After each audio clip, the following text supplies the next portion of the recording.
To the south and east lie the Indian Ocean, and to the north, the famed diamond mines of South Africa, and to the west, that's the Badlands. Today, we're in one of the most sought-after hunting destinations in the world. We're in the Eastern Cape of South Africa, and this is the High Road, Africa.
I'm Bruce Niland. I'm co-owner of Huntershill Safaris. We're sitting on 82 different species of animals to hunt. A lot of people think coming over to Africa is very expensive, but our prices are very competitive. In fact, I think you could do a 7-day hunt for less than it would take you to shoot a white-tailed deer in the States.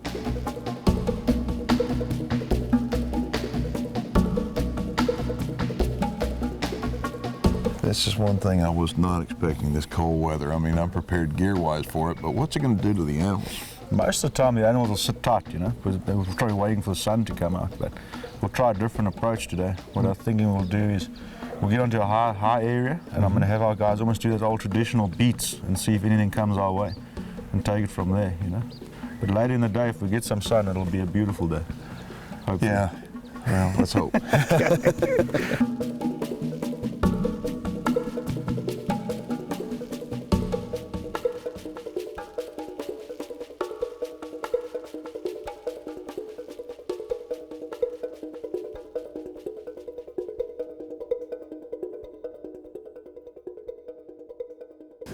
This will be good. All right.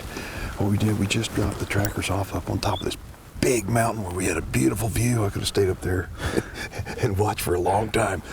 But they're going to push and see if they can run something down here.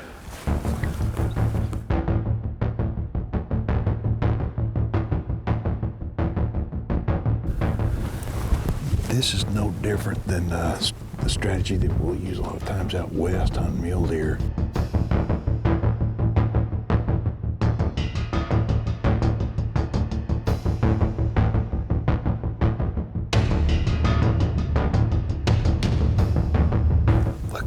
Country, good Lord.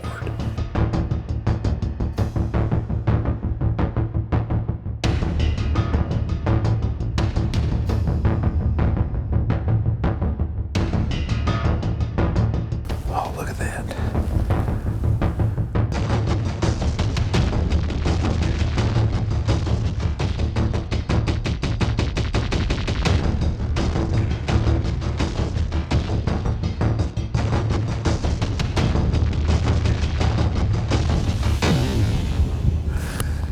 The amount of game that has come out of this one push right here. We had a bunch of wildebeest come in. One of the problems that I'm having is being able to identify which animal Bruce wants me to shoot. All the wildebeest look the same basically, and what we're trying to do is making sure that I'm on the same animal that he's on, and then making sure the camera's on it. And that's a challenge. The wind up here is tough, it is cold, and the animals are not stopping. They're moving constantly, but they're coming out like crazy. The High Road with Keith Warren is presented by Armasight, the titanium vacuum sealer, Supercharged Scent Killer by Wildlife Research Center, 99%, BSA Optics, Gamo Adult Precision Air Rifles, Texas Hidden Springs Ranch, and Gravedigger Broadheads. The High Road will be right back.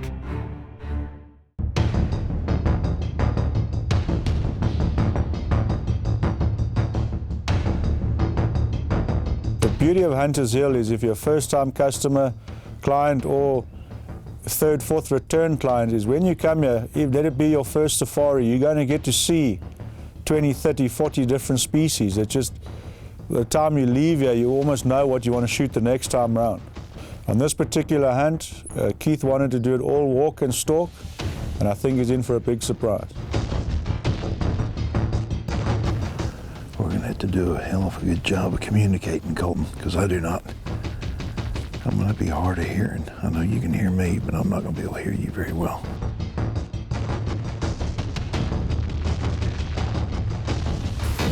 I can't believe all the game down there. I mean, the eland and...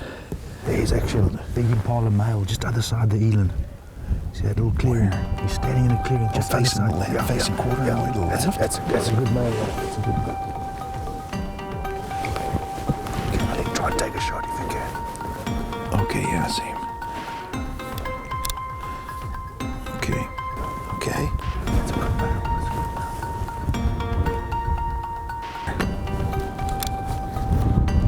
Boy, that wind is something now.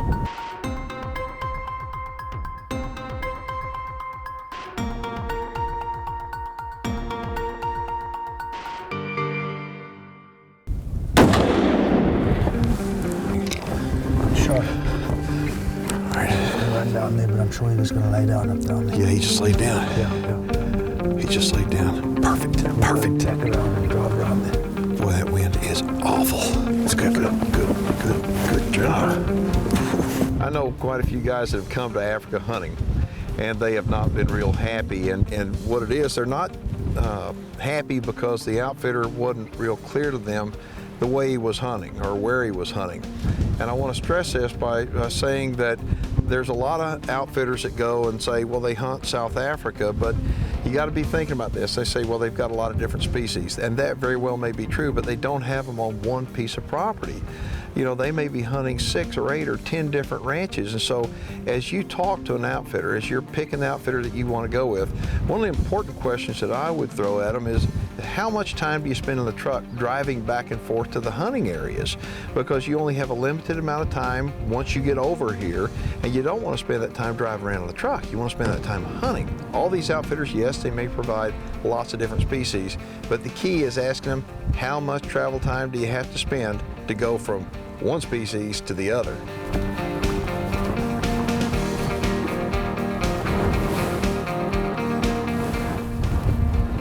There's Roger.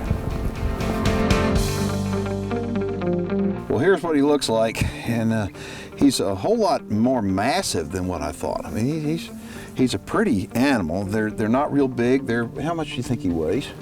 Probably 100 pounds. Yeah, I mean, they're no bigger, I think, than a pronghorn antelope, but they're beautiful and a classic plains game species to take on a hunt out here.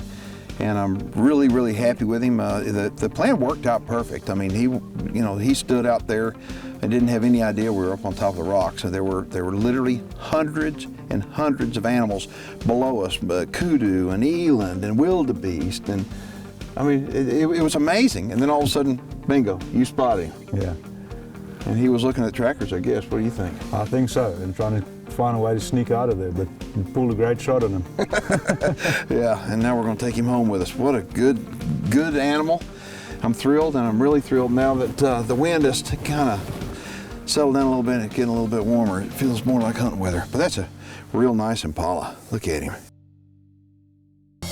The High Road with Keith Warren is presented by Reconics, Record Rack Deer and Elk Feed, Burt Coyote's Luminoc, Shadow Hunter Blinds, Elevators, Diamond Down Thermal Gear, Ion Cameras, and Tannerite.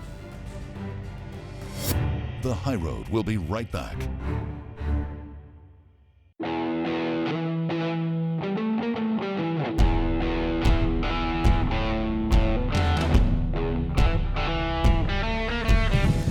it never ceases to amaze me how camouflaged these animals are, whether you're talking about a giraffe or an eland or a kudu.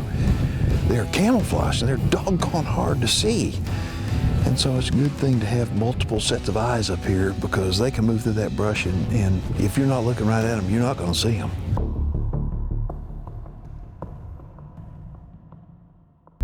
I hear something down that canyon making noise.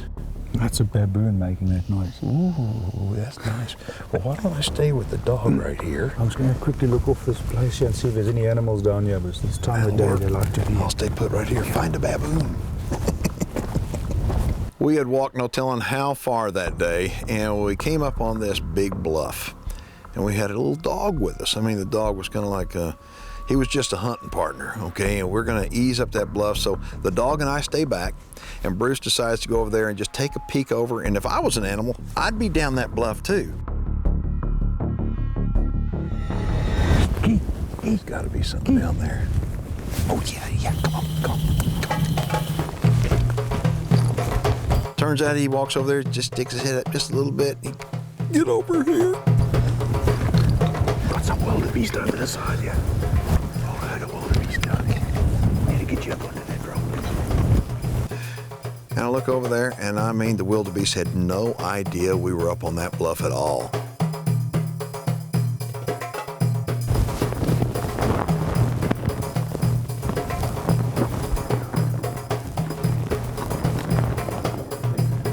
Yards.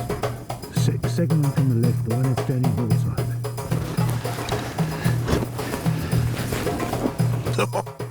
I'm sitting there, I'm trying to focus on, you know, the perfect shot placement. I've got this little dog, I think his name was Jacques. Okay, he's sitting there right with me, and he's looking, and I'm thinking, okay, I hope I don't screw this up, because now I've got two witnesses, Bruce and Jacques.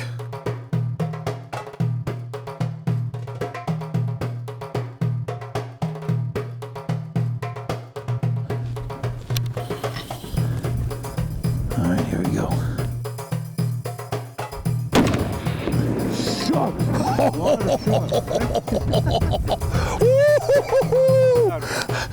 Oh, what do you think of that, big boy? That's the way it's supposed to be done. He's going, yeah, let's go down there and see what we got. That right there dumped him on his butt now. My gosh. A wildebeest, well, some people think they're kind of ugly, but I think they're pretty cool.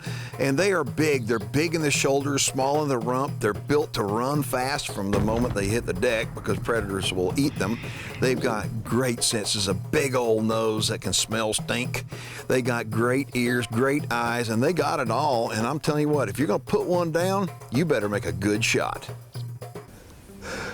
This is just absolutely amazing. This is a big blue wildebeest. I mean, he's a good one, isn't he? He's exceptional.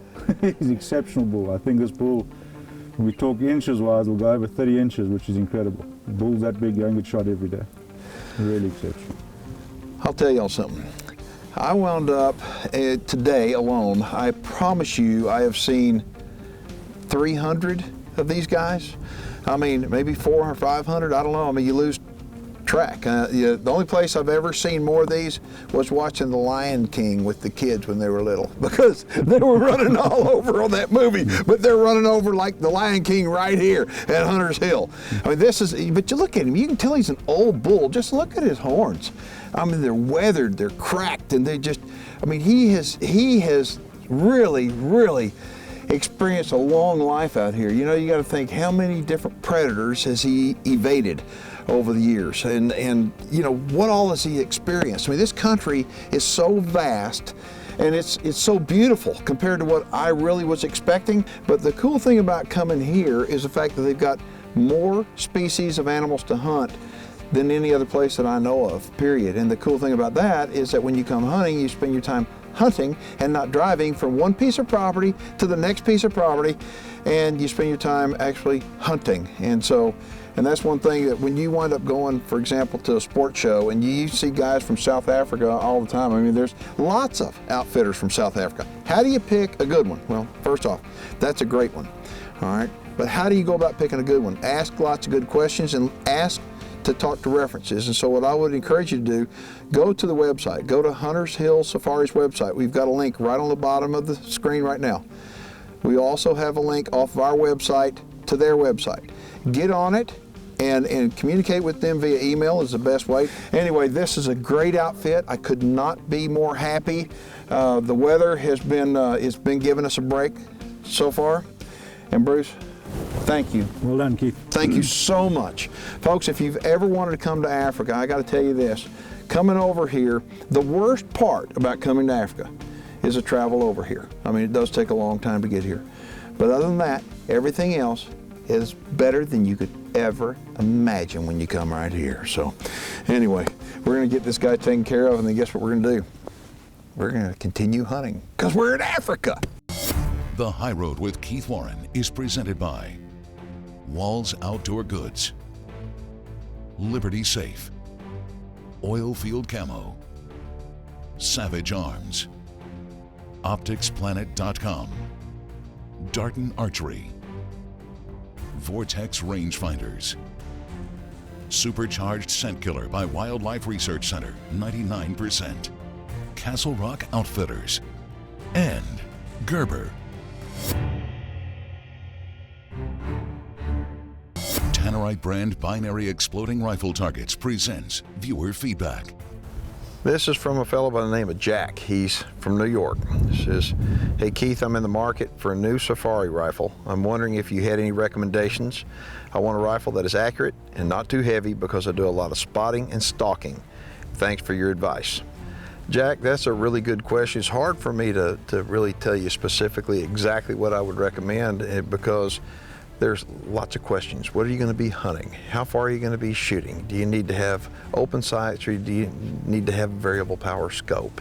There's lots of questions. More than likely, what I would recommend is a bolt action rifle. I'd recommend something that you can shoulder real quickly. And what I like to do when I'm safari hunting, I like to actually take something that I use in North America for North American big game. Unless I'm hunting dangerous game in Africa, I'm using the same stuff over in Africa that I am in the United States for big game like mule deer, elk, and bear. So, you know, as far as a specific answer to your question, I can't give you one. There's just too many variables, but I would definitely go with a good bolt action rifle that shoulders quickly.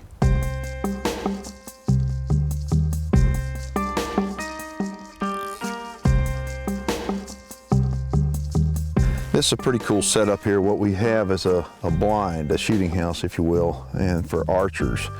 And what there is over here, there's a bunch of oranges they've got piled up. And just like if we were going to go and do a setup for whitetail using our Reconyx camera, we're going to do the same exact thing here and just knock off our scent. I'm going to set up in here with a crossbow if something is in here that we want to try to take.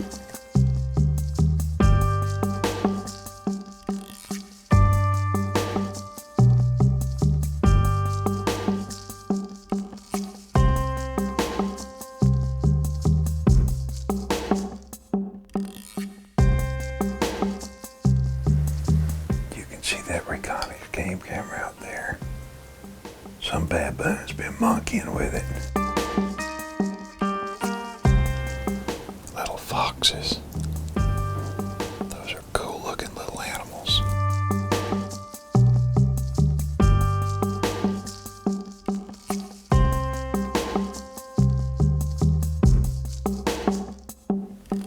Here comes a baboon right here.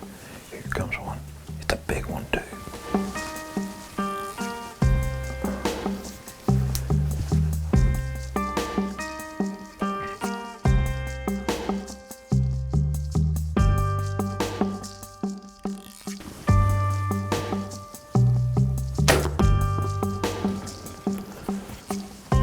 Got him. Got him. Got him.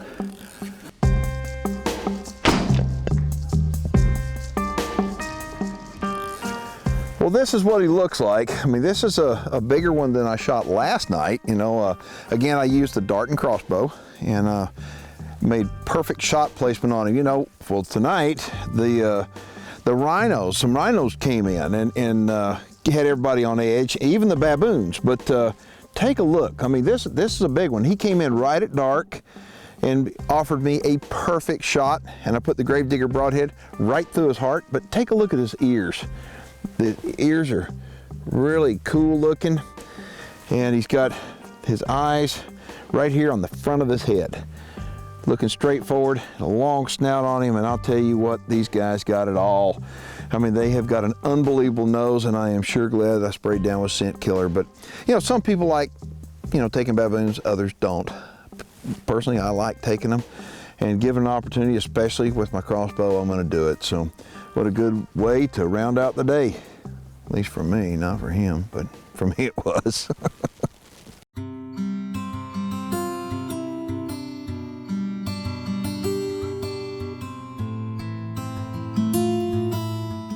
This day of my African safari is now history.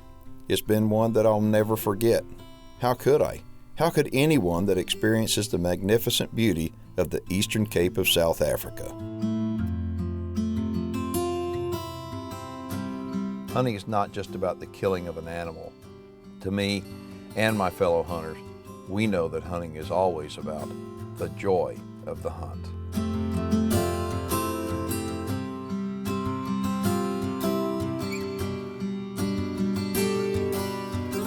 The High Road with Keith Warren is presented by Armasight. Ion Camera is the official sport camera used to film The High Road.